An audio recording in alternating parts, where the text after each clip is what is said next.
The film opens with a stark message. In October 1994, 3 college students ventured into the Maryland woods and vanished without a trace. Despite extensive search efforts that lasted for days, authorities found no evidence of their fate. The mystery of their disappearance cast a shadow of dread over the local community. 1 year later, a hiker exploring the same woodland area made a chilling discovery. Hidden within the ruins of an old house, he found a collection of damaged videotapes. When these tapes were painstakingly restored and viewed, they revealed a terrifying account of the students' final days, footage that would expose the horrifying truth behind their disappearance. The missing students were Heather Donahue, an ambitious film major with a passion for documentary filmmaking, and her 2 companions, Mike Williams and Josh Leonard. Absolutely. Formerly Blair. Heard of the Blair Witch? It actually sounds kind of familiar. My older sister went to Blair High School. It's filling out our first slate for our first shot.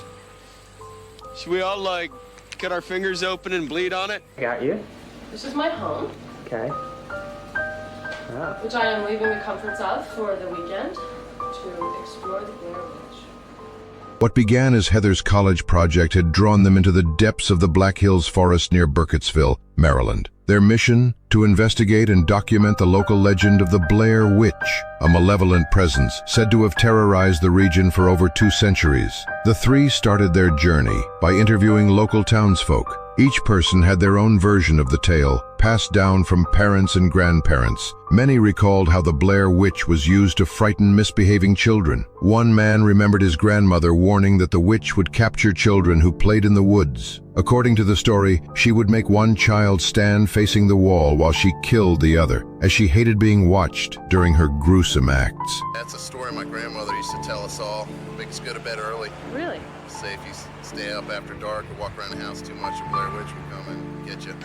Creepiest story about her that I ever heard. Another older resident shared a darker account. In the 1940s, a wave of disappearances struck the town. Many children went missing without explanation. Later, 7 of their bodies were found hidden deep in the forest. Their chests had been ripped open, leaving their insides completely hollow. Around the bodies, investigators found strange piles of stones and crude stick figures tied together with twigs. Even more chilling, there were many empty graves near the edge of town, most belonging to the children who had vanished. The legend grew even stronger when years later, a disturbed woman named Mary claimed she had seen the Blair Witch with her own eyes. Curious, Heather and her friends went to visit Mary at her remote, decaying home. The old woman's voice shook as she described her childhood memory. She told them how, when she was a little girl, her father often took her fishing near a creek in the forest. One day, while lying under a tree, she suddenly sensed something approaching.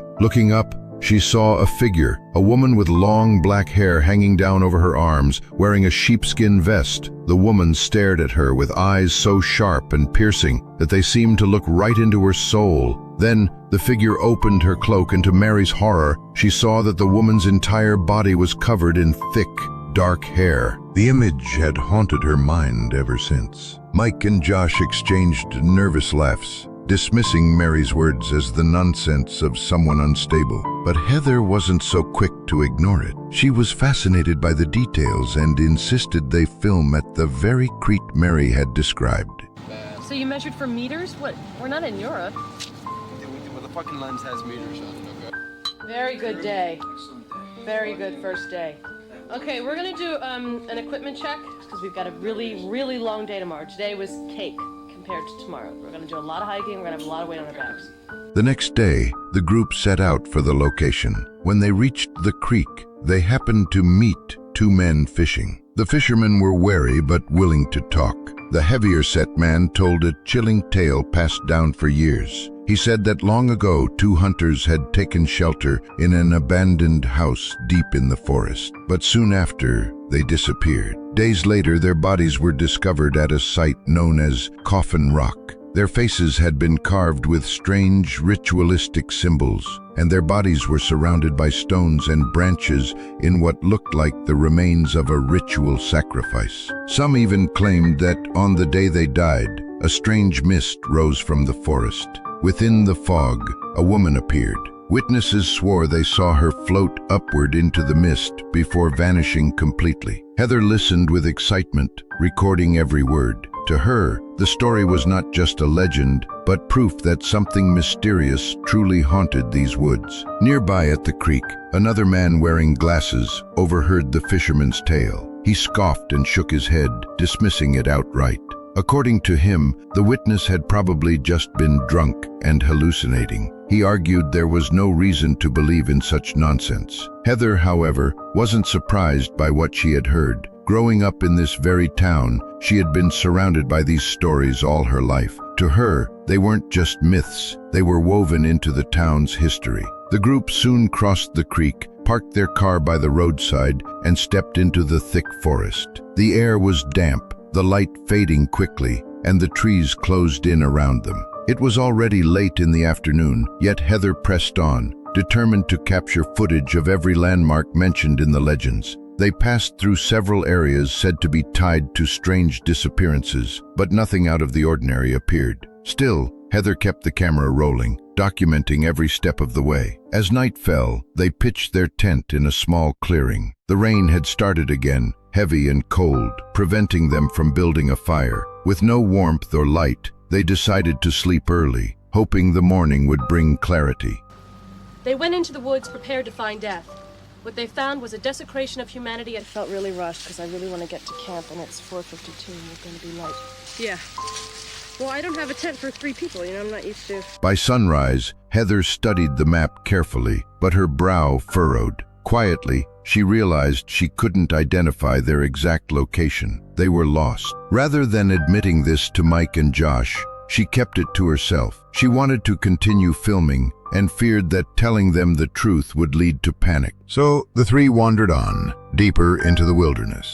Hours passed as they trudged through mud and dense undergrowth. Mike grew restless, noticing that Heather hadn't looked at the map in a long time. He finally demanded to see it, his voice edged with suspicion. Josh, too, looked uneasy. Heather tried to calm them both, insisting they were on the right track. She explained that they were nearing the place where children's bodies had been discovered decades ago. The same area where the witch's presence was said to be strongest. All they needed was to reach that spot, film a few scenes, and then retrace their steps back to safety. Their path eventually led them into one of the most remote and untouched parts of the forest. Few people had ever set foot there. The silence was thick, broken only by the crunch of leaves beneath their boots.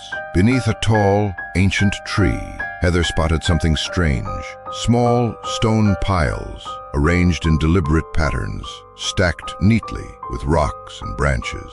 She hurried to capture the eerie formations on film. While recording, Josh accidentally kicked one of the piles, scattering it across the ground. Heather immediately rushed over and carefully rebuilt it, her hands trembling slightly. She didn't say it out loud, but disturbing such a symbol felt dangerous. That night they set up camp nearby, the image of the stone piles lingering in their minds. Not long after they settled into their tent, strange sounds echoed through the darkness. At first, it was fainting, the clinking of stones, the snap of branches, but soon it grew louder, as if someone or something was moving just beyond the thin fabric walls of their shelter. Heather stepped outside with her camera, scanning the trees. Nothing, only shadows. But the noises were so close, so deliberate, that Mike, who was recording audio, jumped in fear. By morning, the forest was soaked in heavy rain. Mike admitted nervously that during the night, he had heard what sounded like several people running in circles around their tent. His words sent a shiver down their spines. Deciding it was no longer safe, they agreed to head back the way they had come. But as they followed what should have been their path, they quickly realized something was wrong. This was not the same trail. The terrain looked unfamiliar, the trees unrecognizable. Heather tried to reassure them, saying she knew a shortcut that would lead them out of the woods in just 2 hours. Clinging to that hope, they pushed forward. But as the hours dragged on, the sun sank lower and daylight began to fade. Instead of the road, they found themselves deeper in the forest than ever before. Frustration boiled over. Mike accused Heather of leading them in circles, his voice filled with anger. Josh demanded she admit that she didn't know where they were. But Heather stood her ground, insisting she still had control of the situation. Exhausted, they finally set up camp again. That night, the noises returned. Stones clinking, branches snapping, footsteps circling the tent. Desperate and afraid, the three of them shouted into the darkness, their voices shaking with anger and fear. But instead of driving the presence away, their cries seemed to draw it closer.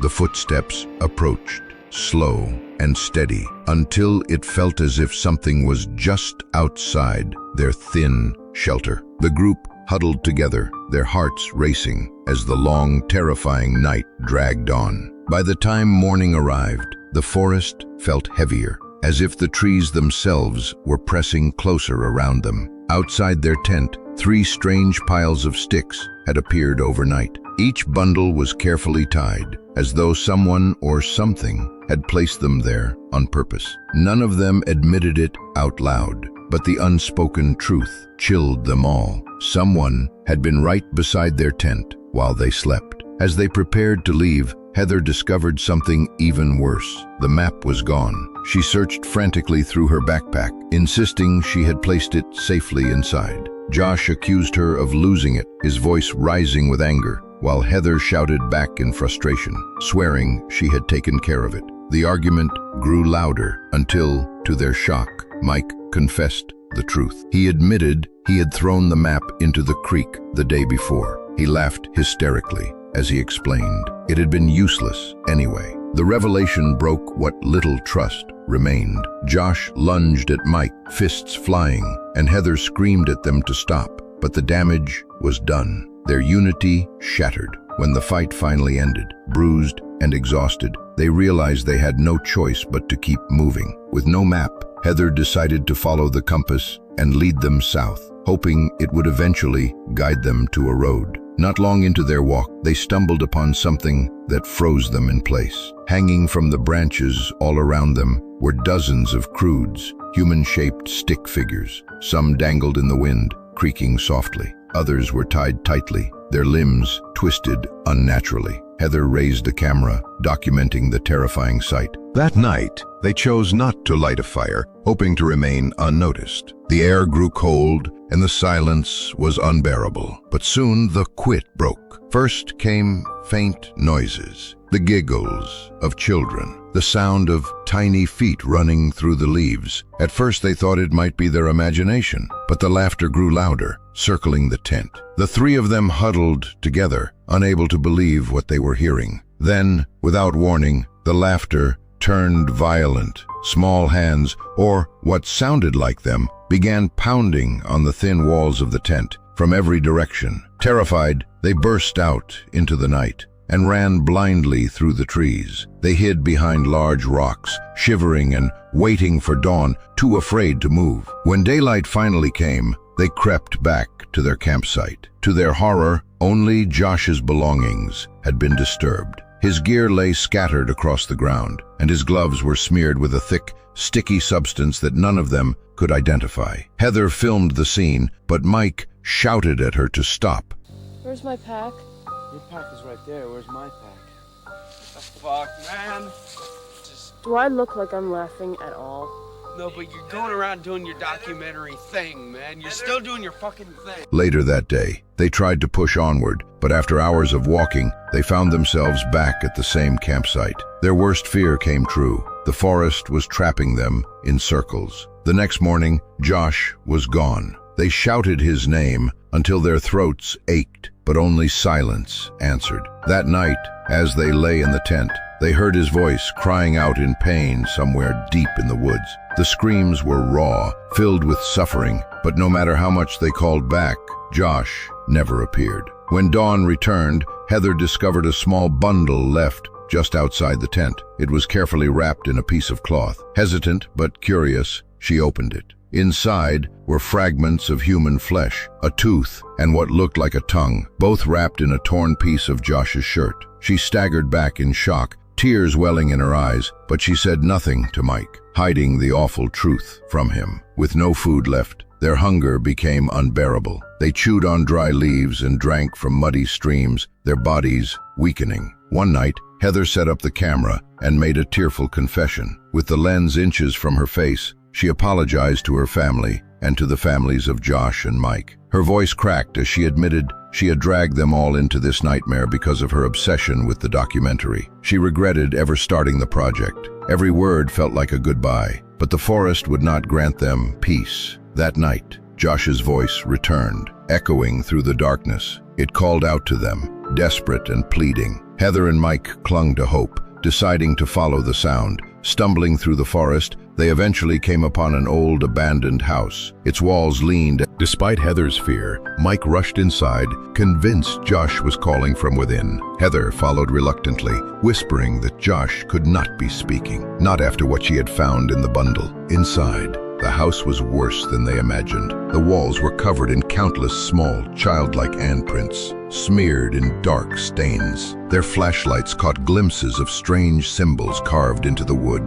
The voice led them downward into the basement. Mike ran ahead, ignoring Heather's desperate calls. Then, without warning, his voice stopped. Heather followed and found him standing motionless in the corner facing the wall. Before she could move closer, the camera spun violently as she was attacked. The screen went black, the recording ending abruptly. Only later did the townspeople recall the old legend that the Blair Witch forced her victims to face the wall so she could kill them unseen. The same fisherman's story is about hunters dying in an abandoned cottage, connected perfectly with where Heather and Mike had met their fate. These chilling details left little doubt that the curse of the Blair Witch was real and alive in those woods. If you enjoyed the movie, hit like, subscribe to our channel, and share this video with fellow horror fans. Your support helps us keep bringing the chills